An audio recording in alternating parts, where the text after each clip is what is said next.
Hello students, so I am again back with part 2 of chapter number 4, Turkish invasion of India. Student, in part 1 we have completed about Mahmud of Ghaznavi. ठीक है? In this video we'll start with Muhammad Ghori. Yes students, so various things were there which I have covered in part 1. It covered starting of Turkish invasion to the death of Mahmud of Ghaznavi. Okay, so here we'll discuss Muhammad Ghori. ठीक है, घौर भी गजनबी की तरह एक small kingdom ही था, ये भी अफगानिस्तान में ही था. ठीक है, गजनबी भी कहाँ पर था बेटा? अफगानिस्तान में. घौर भी कहाँ पर है? अफगानिस्तान में.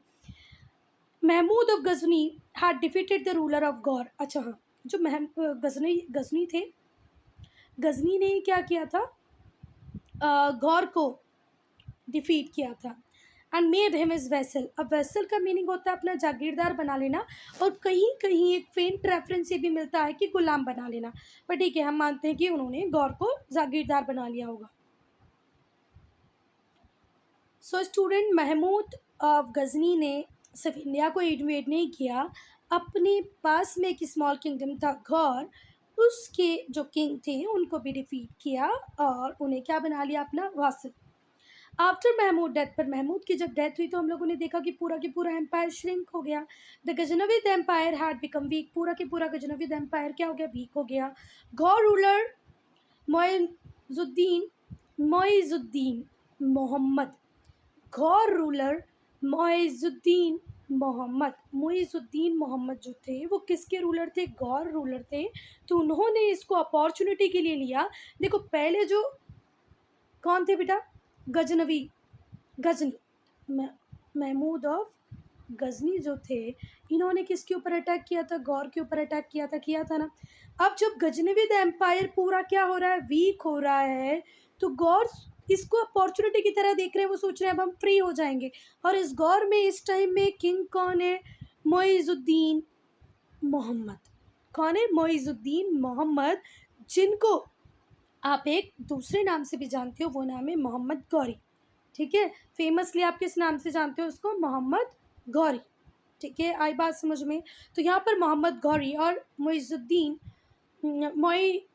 मुइजुद्दीन मोहम्मद को ऐसा लगा कि भैया ये सही टाइम है, अभी हम इंडिपेंडेंट हो सकते हैं क्योंकि गजनविद वीक हो गए. ठीक, कोई बात. उन्होंने इस सिचुएशन का एडवांटेज लिया और गौर को इंडिपेंडेंट करा लिया. उसने बहुत सारी गजनविद टेरिटरीज को भी एनेक्स कर लिया. देखो, अब गजनविद एम्पायर तो वीक हो रहा है, डिक्लाइन की तरफ जा रहा है, तो इन्होंने अपने एम्पायर को फ्री कराया, साथ में गजनविद टेरिटरीज को भी एनेक्स कर लिया. मोइजुद्दीन मोहम्मद को पॉपुलरली हम बोलते हैं मोहम्मद गौरी. ठीक है, popularly Moizuddin Mohammad is known as Mohammad Ghori. ये है मोहम्मद गौरी. मोहम्मद गौरी बहुत एम्बिशियस रूलर थे. वो भी अपने एम्पायर को एक्सपांड करना चाहते थे, तो उन्होंने भी ये सोचा भैया चलो इंडिया को इन्वेड करते हैं. पर इनका इन्वेजन और महमूद गजनी के इन्वेजन में एक डिफरेंस था बेटा.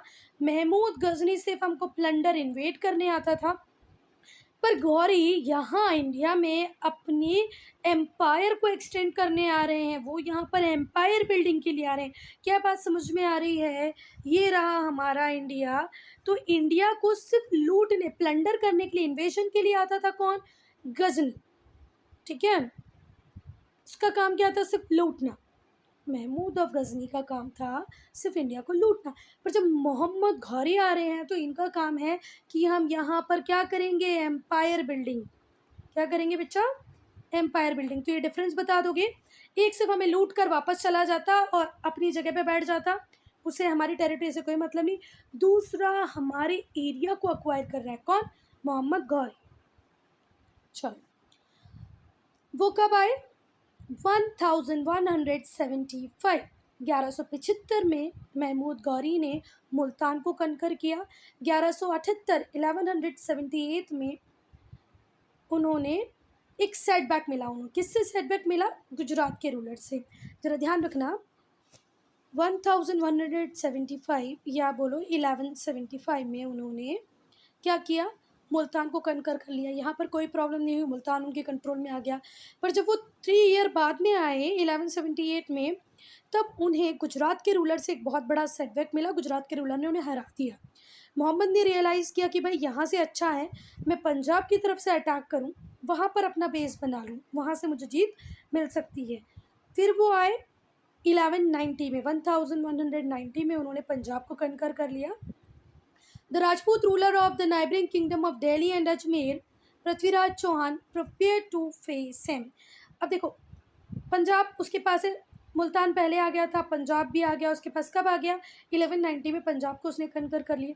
जितने भी राजपूत रूलर थे नेबरिंग किंगडम के, जैसे कि दिल्ली और अजमेर, क्या पृथ्वीराज चौहान, इनने बहुत अच्छे से प्रिपेयर कर लिया अपने आप को कि अगर इसने हमारी टेरिटरीज पे अटैक किया तो हम इससे लड़ लेंगे। तो पृथ्वीराज चौहान बिल्कुल रेडी हैं किससे लड़ने के लिए? किससे? मोहम्मद गौरी से लड़ने की। फर्स्ट बैटल ऑफ तराइन 1191 में मोहम्मद गौरी की जो आर्मी थी उसके क्लैश हुए पृथ्वीराज चौहान से। कहाँ पर? तराइन में। ठीक है। Mohammad Ghori was decisively defeated. Mohammad Ghori हार गया। ठीक है। पर यहाँ पर पृथ्वीराज से एक गलती हो गई। पृथ्वीराज यहाँ तो मोहम्मद गौरी को हरा ही चुके थे, अगर वो चाहते तो उसको पंजाब से भी बाहर की तरफ फेंक सकते थे। ठीक है। पर मोहम्मद गौरी को पंजाब में रहने दिया, ये सबसे बड़ी गलती थी पृथ्वीराज चौहान की। बट पृथ्वीराज चौहान में no time to expel the Ghurids from Punjab. उन्होंने पंजाब से गौरिट्स को हटाया नहीं, because he thought that Mahmud Ghori pose no grave threat to his empire. अब उनको लगने लगा एक बार बैटल ऑफ तराइन में मैंने तो इसको हरा ही दिया है, मोहम्मद गौरी को। अब ये भैया कभी भी मेरी टेरिटरी के ऊपर तो, मेरे एम्पायर के ऊपर तो अटैक नहीं करेगा। पर ये उनकी एक ब्लंडर मिस्टेक साबित हुई। क्यों साबित हुई? क्योंकि भैया मोहम्मद गौरी चुप बैठने वालों में से नहीं था। तो यहाँ पर फर्स्ट बैटल ऑफ तराइन हुआ किस किस के बीच में? पृथ्वीराज चौहान और मोहम्मद गौरी के बीच में। जीता कौन? पृथ्वीराज चौहान। पृथ्वीराज चौहान की क्या गलती रही? उन्होंने पंजाब में रहने दिया गौरिट्स को, वहाँ से बाहर नहीं निकाला, और ये गलती साबित हुई। This prove to be a blunder, और ये ब्लंडर साबित हुआ। Soon after Mahmud Ghori began to regroup his forces. भाई पंजाब में रहते रहते उसने फिर से रीग्रुपिंग स्टार्ट की, लोगों को इकट्ठा किया। किसकी हराने के लिए? पृथ्वीराज चौहान को हराने के लिए। एक हिस्ट्री से स्टोरी है, अच्छी स्टोरी, हो सकता है आप लोगों ने सुनी है या नहीं सुनी है, तो मैं सुना देती हूँ। देखो, एक बार क्या हो, जब सेकेंड बैटल ऑफ तराइन में किसकी हार हुई? पृथ्वीराज चौहान की। जीते कौन? मोहम्मद गौरी। तो यहाँ पर क्या होता है बेटा कि मोहम्मद गौरी ले जाते हैं पृथ्वीराज चौहान को, जेल में डाल देते हैं और उन्हें अंधा बना देते हैं। ठीक है। चंद्रबरदाई एक कोर्टियर थे पृथ्वीराज चौहान के। पृथ्वीराज चौहान के कोर्ट पोएट थे। कौन? चंद्रबरदाई। उन्होंने गौरी की गुडविल हासिल कर ली और सीक्रेटली वो किसको सपोर्ट करने लगी? पृथ्वीराज चौहान को। वो बोलते हैं ना कि महमूद गौरी के वो कॉन्फिडेंस में लेके ये किसकी हेल्प कर रहे हैं? पृथ्वीराज चौहान की हेल्प कर रहे हैं। ठीक है। और वो पृथ्वीराज को एनकरेज कर रहे थे कि वो अपनी डिफीट को एवेंज करे, हार का बदला ले। एक दिन गौरी ने आर्चरी मतलब वो धनुर होती है ना, धनुष चलाने वाला आर्चरी कंपटीशन ऑर्गेनाइज किया। चंद्रबरदाई ने गौरी को बोला कि भाई पृथ्वीराज चौहान जितने स्किल्ड आर्चर हैं, वो जिस तरीके से अपने टारगेट को हिट कर सकते हैं, थोड़ा सा साउंड सुन के इतना कोई भी नहीं कर सकता। तो गौरी ने रिफ्यूज़ किया कि भाई ऐसा तो हो ही नहीं सकता, ये तो तुम्हारा क्लेम गलत है। तो पृथ्वीराज को कोर्ट में बुलाया गया साबित करने के लिए कि वो कितने अच्छे धनुष चला सकते हैं। जब गौरी को ऑर्डर दिया जाता शूट करने का, उसके पहले जो चंद्रबरदाई थे, जो कोर्ट पोएट थे पृथ्वीराज चौहान के, जिन्होंने गौरी को ये करने पे मजबूर किया कि भाई इस तरीके से चैलेंज दिया कि गौरी ने बिल्कुल बोल दिया चलो बुलाओ, देखते हैं पृथ्वीराज चौहान को आता है कि नहीं चलाना। अब जब पृथ्वीराज चौहान आए तो चंद्रबरदाई ने एक कपल रिसाइट किया, दोहा सुनाया। क्या सुनाया वो दोहे में? 4 बांस 24 गज, अंगुल अष्ट प्रमाण, ता ऊपर सुल्तान है चूके मत चौहान। मतलब अगर हम हाइट की बात करें तो 4 बांस की छड़ियों जितनी हाइट है, 24 जहाँ पर पृथ्वीराज खड़े होंगे वहाँ से कितनी दूरी पे होगा? 24 गज की दूरी पे होगा। उंगुल मतलब 8 उंगलियों के डिस्टेंस पे आपको सुल्तान मिल जाएगा। आप इस तरीके से वाण चलाइए चूके मतलब अब चूक मत जाना चौहान जी, बिल्कुल ऐसे चलाना है कि काम तमाम हो जाए। किसका? महमूद मोहम्मद गौरी का। ठीक है, ये सुना किसने? सुना पृथ्वीराज चौहान ने। सुनाया किसने? चंद्रबरदाई ने। अब मेजर्स, चलो क्या है? 4 मेजर्स अहेड ऑफ यू, तुमसे कितना ऊपर है वो? थोड़ा सा ऊपर है, 4 बांस की डंडियों बराबर।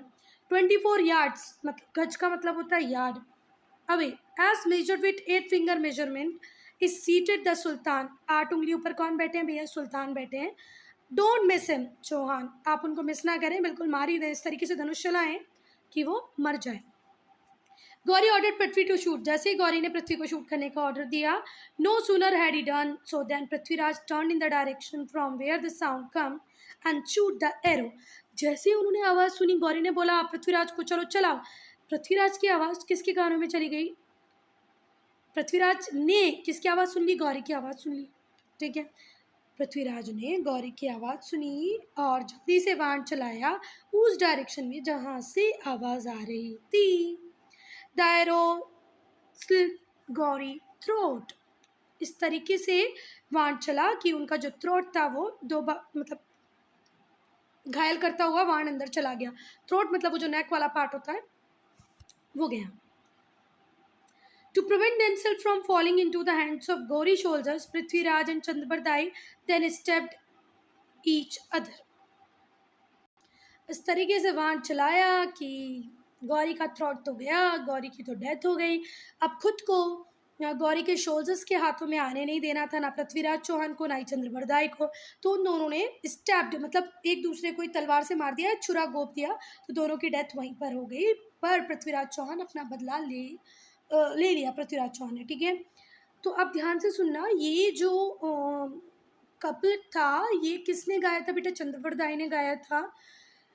so that Prithviraj Chauhan know the actual measurement where Mahmud Mohammad Ghori sitting. ठीक है, फिर अब उनको आवाज़ सुन के तो पता चल जाता था किस डायरेक्शन से आवाज़ चला रही। जैसे ही गौरी ने ऑर्डर किया पृथ्वीराज शूट करो, वो उस डायरेक्शन में जहाँ से आवाज़ आ रही थी वहाँ मुड़े। और अंदाज़ा किसने दे दिया था उनको? चंद्रबरदाई ने दे ही दिया था। वहाँ पर उन्होंने बाण चला दिया, मोहम्मद गौरी की डेथ हो गई। चंद्रबरदाई पृथ्वीराज ने एक दूसरे को खुद ही मार दिया और ख़त्म हो गई कहानी। Second battle of Tarain. Second battle of Tarain में क्या हुआ? पृथ्वीराज और मोहम्मद गौरी फिर आमने सामने आ गए। कब? 1192 में, 1192 में एक बार फिर पृथ्वीराज चौहान और मोहम्मद गौरी लड़ने को तैयार हैं। मोहम्मद की आर्मी इस बार बहुत अच्छे से प्रिपेयर्ड है क्योंकि एक बार वो हार झेल चुकी थी। पृथ्वीराज ने आसपास के जितने भी रूलर थे उनको हेल्प के लिए बुलाया। बहुत सारे राजपूत रूलर हेल्प के लिए आए भी, जो सबसे ज़्यादा पावरफुल राजपूत रूलर थे वो हेल्प के लिए नहीं आए, जिनका नाम था राजा जयचंद्र ऑफ कन्नौज। कन्नौज के राजा जयचंद्र इस सबसे दूर रहे, वो लड़ने के लिए नहीं आए। पृथ्वीराज फाइनली डिफीट हुई, पृथ्वीराज की फाइनली डिफीट हुई, उन्हें कैप्चर कर लिया गया, उनकी टेरिटरी को ऑक्यूपाई कर लिया। किसने? मोहम्मद गौरी ने। Mohammad Ghori did not stop at it, वो यहाँ पर स्टॉप नहीं हुआ। 1194 में उसने राजा जयचंद्र को भी बैटल ऑफ चंदवाड़ में हरा दिया। अब यहाँ पर ध्यान रखो, ये राजा जयचंद्र थोड़ा से दिमाग से काम करते हैं और उसी टाइम में सपोर्ट दे देते किसको? पृथ्वीराज चौहान को। तो इन्हें भी नहीं हारना पड़ता, ये खुद तो उस टाइम आए नहीं, बाद में खुद भी हार गए। बैटल ऑफ चंदवाड़ में ये भी हार गए। ठीक है, therefore his army overran the entire Ganga Yamuna Doab. अब पूरे गंगा यमुना दोआब पे सिर्फ एक ही रूलर है जिसका नाम है मोहम्मद गौरी। ठीक है, not long after a sultanate with Delhi as its power centre was established. और अब धीरे से क्या एस्टेब्लिश हो जाएगी?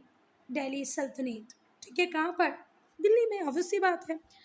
तो इन दो पैराग्राफ में हमने क्या देखा? सेकेंड बैटल ऑफ तराइन हुआ मोहम्मद गौरी और पृथ्वीराज के बीच में।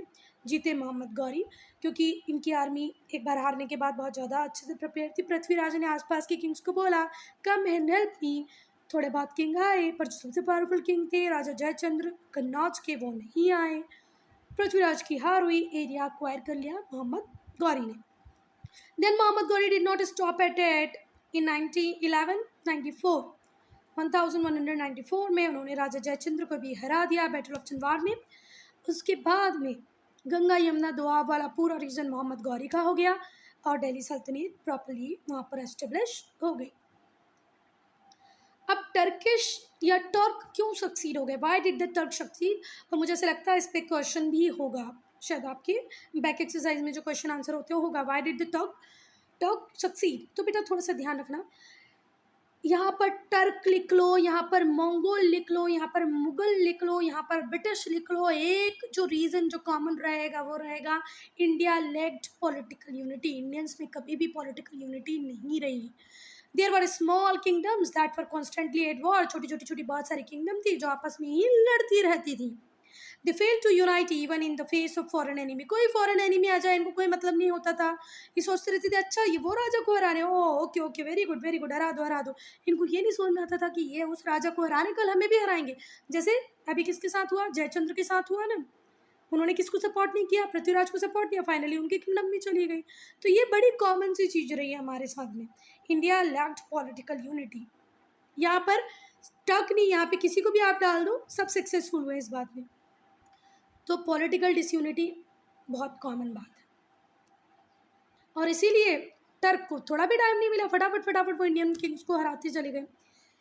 इंडियन जो रूलर्स थे, अब देखो एक बात थोड़ी सी सुनना, छोटे छोटे पार्ट के रूलर होंगे, तो ये छोटी छोटी आर्मी रखेंगे ना, बड़ी आर्मी तो रख नहीं सकते। इतना छोटा सा एरिया होगा तो इतने लोगों में से आधे आर्मी में भर्ती कर लेंगे, छोटी सी आर्मी होगी, छोटी छोटी आर्मी थी, ठीक है। और जो बल्क ऑफ द आर्मी होती थी वो फ्यूडल चीफ्स के कंट्रोल में होती थी, फ्यूडलिज्म था इंडिया में उस टाइम में। These made the ruler dependent on the feudal lords, और जो इंडियन रूलर्स होते थे वो किसके ऊपर डिपेंड करते थे, फ्यूडल लॉर्ड्स के ऊपर डिपेंड करते थे। Further such armies were more loyal to feudal lords than to the ruler. देखो आज अगर हमारी इंडियन आर्मी लड़ती है तो वो किसके लिए लड़ रही है, इंडिया के लिए लड़ रही है, उसको एक लव है टुवर्ड्स इंडिया, भारत माता की टुवर्ड्स लव है, तो वो उसके लिए लड़ रही है। पर बेटा पहले जो फ्यूडल लॉर्ड्स की आर्मी होती थी वो फ्यूडल लॉर्ड्स के लिए ज़्यादा क्या होती थी, डिवोटेड होती थी ना, रादर देन अ किंग। तो किंग भैया फ्यूडल लॉर्ड्स पे डिपेंड कर रहा है, तो वो आर्मी कभी खुद अपनी इच्छा शक्ति से लड़ती ही नहीं थी। This Weeknd the power of the ruler, और रूलर की पावर इससे और ज़्यादा कम हो जाती थी। तो क्या बात समझ में आई, पहला था पॉलिटिकल डिसयूनिटी थी, हम आपस में लड़ते थे इसीलिए टर्क इजीली आ गए। दूसरा रीज़न था हमारे पास छोटी छोटी आर्मी थी, and somewhere the army is maintain by feudal Lord, and the army basically is not fighting from the side of Indian ruler, they are fighting for feudal lords, their basic loyalty towards feudal lord। तो उन्हें वो enthusiasm ही नहीं आता था लड़ने का। हम scientifically बहुत बैकवर्ड थे, हमने मिलिट्री टैक्टिक्स में, वॉरफेयर टेक्निक्स में कोई प्रोग्रेस की ही नहीं थी। France was doing, Britain was doing, and even the Arab rulers were doing, but we were backward. No new military tactics, no warfare techniques. Slow-moving elephant and swordsmen were no match for the swift horses and archer that Turk had. Turks के पास अब very good Archer थे, Swift horses थे, बहुत तेजी से भागने वाले घोड़े, धनुर्धारी, और हमारे पास थे एलिफेंट, धीरे धीरे चलने वाले, तलवार चलाने वाले स्वॉर्ड्समैन। तो भाई हम साइंटिफिकली भी वीक थे। चलो अब टर्क इन्वेजन का क्या इफेक्ट हुआ। The Turkish invasion brought about significant changes in political, military, economic, and cultural life of India. Turkish invasion brought about significant political, military, economic, and cultural change. Cultural life of India, India की cultural life में economic, military, political ऐसे सारे changes लेके आए Turks. Invasion से दिल्ली सल्तनत का रास्ता पक्का हो गया। The invasion pave the way for establishment of Delhi Sultanat. इतने इन्वेजन हुए कि दिल्ली सल्तनत तो बननी ही थी। It control large part of north India, और दिल्ली सल्तनत ने नॉर्दर्न इंडिया का बहुत बड़ा पार्ट कंट्रोल कर रखा था। Rulers now maintained their own armies. These armies were trained in new techniques of warfare. Horses come to be used increasingly. Rulers को अब समझ में आ गया भाई अपनी आर्मी अपनी होती है, फ्यूडल लॉर्ड्स के ऊपर डिपेंड नहीं रहना। उन्होंने अपनी आर्मी मेंटेन की, न्यू टेक्निक्स आर्मी में इंट्रोड्यूस की, हॉर्स का यूज़ इन्होंने भी अब करना स्टार्ट कर दिया। Lahore and Multan emerged as new trading centre, और अब लाहौर और मुल्तान नए ट्रेडिंग सेंटर्स बन गए। The contact between Turk and the Indians gave birth to composite culture. जब टर्क्स और इंडियन फ्यूजन हुआ तो यहाँ पर कंपोजिट कल्चर का भी बर्थ हुआ, ठीक है। जब टर्क और इंडियंस कॉन्टैक्ट में आए तो कंपोजिट कल्चर बढ़ा। This is witness the art, architecture, food, language, music of that period. उस पीरियड का म्यूज़िक, आर्ट, आर्किटेक्चर, लैंग्वेज सब कुछ चेंज हो गया। कब? जब टर्क्स और इंडियन कॉन्टेक्ट में आए।